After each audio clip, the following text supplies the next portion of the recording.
Hi guys, it's Kayla back again with another layout from my October stash kit, which if you haven't been following along, I made a kit from my stash because it got to the point where it was overflowing and I kept buying stuff and I was only really making pages with my scrappery kits, so I decided it was time to stash bust. So I put together a huge kit which you'll be able to see. I've created a playlist for my stash kits, I think, so you'll be able to see that below, where you can see the like how I put together the stash kit if you need some tips on how to do that, and also I'll include the videos I have where I've created from that kit so far. At the end of the month I'll put together a video on how I've killed the kit. Now I put together a rather large stash kit, so I don't expect to use the whole thing. Like, I am going to make a fairly large dent in it, but if it doesn't all get used, at least I've got things out and they're not just sitting there looking pretty on my shelf. That is the whole point of this. So at the moment I have cut 4, I think they were 6x6 or 7x7 inch, I'm not sure, squares of the pattern paper, and then I cut those in half, and the idea is that I want to piece them together, one of each pattern that is, to make a square which I am then going to stitch. So I pulled out the light blue pattern, which is from Dear Lizzie, and then a crepe paper pattern, a pebbles pattern, and a studio calico pattern. So I love how these are from 4 different collections, yet I have pulled them together to make them work on one layout. So that's what I love so much about these stash kits, is that you can create a kit from your stash using stuff that was made completely different times, different releases, different companies. So I've really pulled together stuff based on a colour scheme. Obviously I'm one that tends to go for yellows, blues and greens.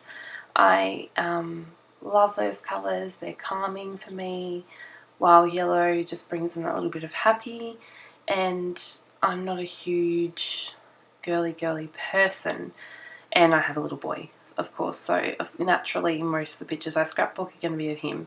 So what you didn't see there, a film, is I stitched around each of those triangles with gold thread, and now I am sprinkling some Heidi Swap Colour Shine, and that is one of the new colours, and I think it's called Butter. Comes in that you can only get it in a mini mister. I also sprayed some gold, I think. I think I might go back at the end and add some black velvet. You'll see as this video goes along. So I've pulled in one of the Project Life cards I had laying in my stash from Studio Calico. It just has some cute little squirrels on it. And I had these cute Amy Tangerine mini doilies from Finders Keepers. They are so cute, but they are so annoying. If you have those, you know what I mean. They come and you have to punch out all those little holes in them. So they can be so frustrating, but they look so freaking cute on a layout. So I don't mind. But they're frustrating. You get 40 in a pack, and just these 3 alone took me ages to sit there and poke the holes out of them. So now I'm backing my photo on a bit of scrap, which is actually the back of that yellow striped paper. I think the black and white print makes this photo pop on the background. And now I'm just working out where I want to layer that Project Life card behind there, and sort of working on my photo layer stack, which is something I do on every layout. You will notice I love to layer, although I don't think I ended up layering too much on this particular spread. I kept it fairly simple. I actually, totally honest, I scrapbooked this layout after having an argument in the house. A lot of stuff going on at the moment, and I just needed to scrapbook to get my mind off it. So I scrapbooked like that, and it was quick. Like, this video goes for 13 minutes, but the page actually came together in about 20 minutes, which is really fast for me. So I just needed to get something scrapped. At first I wasn't happy with the layout in the end, but now it's grown on me. This picture was taken of my son in the bath, and he loves bubbles. So this one, we call him Bubble Beard when he does that. So I've pulled in a couple of bits. I've got one of the Bella Boulevard bows, and a really old flare from A Piece of Cake Designs. I think I used that on the end. And these little wood veneer pieces that are half dipped come from the Confetti line by Maggie Holmes. And I'm popping in one of those tassels from the Wonder collection, which I have used on every layout so far because I love them so much. And now I'm just seeing where things will work. That little foiled word is from Heidi Swap Mink, and I minked it in gold. Love that I have managed to mink some things and incorporate them onto layouts because I'm particularly bad at buying tools and machines that I don't use, so I have been attempting to use the mink where I can. That's another great tip for these stash kits, is to put things in your kits that you haven't necessarily used enough of and that you want to challenge yourself to use. So in this case I pulled together some older things that I wanted to use up, so it's a great way to do that. So what I did was I used some liquid glass to adhere that flare to one of the doilies, which you can't see very well until the close up at the end. I make a real muck up at the end, but it's all good, you can't notice it. I used my tiny attacher to staple that mini tassel down, just because I like the way it sort of lets it hang there. And now I'm adding a super old Love Notes brad from crepe paper.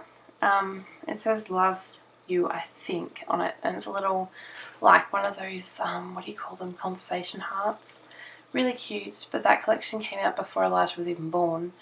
So I've had it for, I think that collection's like 3 years old. So yeah, this is what I mean. This is a really good challenge for me. Those that watch my channel will know that I'm a frequent shopper. I do a lot of hauls, and not too many process videos apart from my scrappery ones, which if you are interested in are linked in the playlist below under my scrappery process videos, because they aren't uploaded to this channel, they're uploaded to the scrappery, but I do link them below. But they won't pop up in your feed, so you have to check my channel for those unless you pop over to the scrappery and subscribe there, in which case they will pop up in your feed.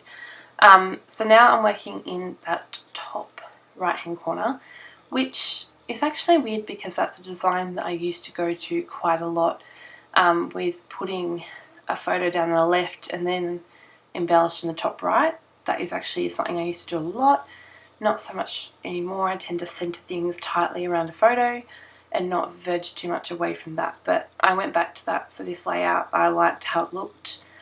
Now I'm pulling out these Maggie Holmes open book glitter word titles. I can't remember what exactly they're called. I did know, but I forgot. I had couldn't get a single packet of those, and then I ended up with 3 packets. So I popped a packet in this kit to use up because they are so pretty, but they are better in a layout than they are in my stash. That is the theory of this stash kit, and I really am shocking at getting scrapbooking done. So if I have a kit to work from, I can sit there and limit my supplies and work more efficiently. And I have, because I've now got 4 layouts done, and I plan, it's only October the 10th, so I've managed to get 4 done in 10 days, plus a couple of other process videos and haul videos. So I'm hoping to get at least 10 layouts out of that kit before the end of October, and then I'll film a November stash kit for you, which I'm hoping I might put together something a little bit more girly and get some of those floral papers that I've been hoarding out and work with those. Maybe. We'll see how I go. It's hard because a lot of the projects I have are boyish at the moment. Got a son, got a nephew, 1 niece, who I don't have that many photos of, so I need to get onto that. Anyway, I don't know what I was doing here. I was using the Black Velvet Heidi Shine, and I was failing at that. And that's usually my favourite mister, and it usually works every single time. But this time, it's been a pain in the butt. So now I've got some of my Whisper White Close to My Heart cardstock out, and the reason I've got this one out is because it is a smooth cardstock, so I really like to stamp on this one, like as opposed to basil, because you won't get a nice crisp stamp image on a textured cardstock. So I'm using some of these Studio Calico words that came in the kit, and they were also part of my stash kit. because part of my stash, although it isn't like, what's the word for it, disposable, I don't know if that's the right word, like you can use stamps over and over again, but if you don't challenge yourself to use them, then I find that I don't use them. Although I have just recently stored them a lot differently and popped them in AVL storage pockets, so they're nice and organised and they're in front of me, so I will be a lot more inspired to use them. But if I pop one in each stash kit, I think I'm more likely to use them more effectively and be inspired to use them on my pages. So what I did was, like, I kind of had you, and then I put underneath it "you were crazy", so the "you" was kind of like the big starting word, and then I repeated it underneath. I don't know what you call that. There is a word for that, I think. But anyway, this is pretty much the spread. I wasn't sure if I was finished at this point, and then I was like, looks kind of done. I think I might have added something. I don't know. Oh, of course, my favourite, the gold sequin trim, which is never ending, but eventually it will end and I'll be sad. And I'll have to get some more from somewhere because that stuff is cute as, and it makes a perfect little glitzy glam statement and adds some gold sparkle, of course. And this page had lots of gold on it, like all my pages do. Anyway, this is where I muck up. I tried to put that tag there because I'm like, it needs something there, it's really blank. And then I got glue, or glossy accents, or sorry, liquid glass, I'll get it right, on the bottom of the tag, but it does dry and you don't notice it now that it's dried. But yeah, I was like, no, that needs to go behind the photo, which, by the way, I've not journaled on yet. Bad. I need to get my journaling done now because I will forget. I'll put it in an album and I will forget. So I need to get that done. But anyway, I had to fix that up because I ripped up the doily as I pulled that up. Fail! But it worked in the end. It's all good. You don't notice it. Then I glued this down with liquid accents, and I think I had to glue a wood veneer on top of it because I've used way too much of that glue and you could tell really bad. So I was like, yuck. And I'm not sure if you see it on film. You might see it in the close-up shots at the end because I'm not sure if it happened just here or if it happened after. But I really hope you enjoyed this process video, and I'll be back soon with lots more process videos using my October kit, all up before I move on to November. So I really hope you're enjoying this series, and please like it if you do, and leave me a comment and some love. I'd love to know. Thanks, bye!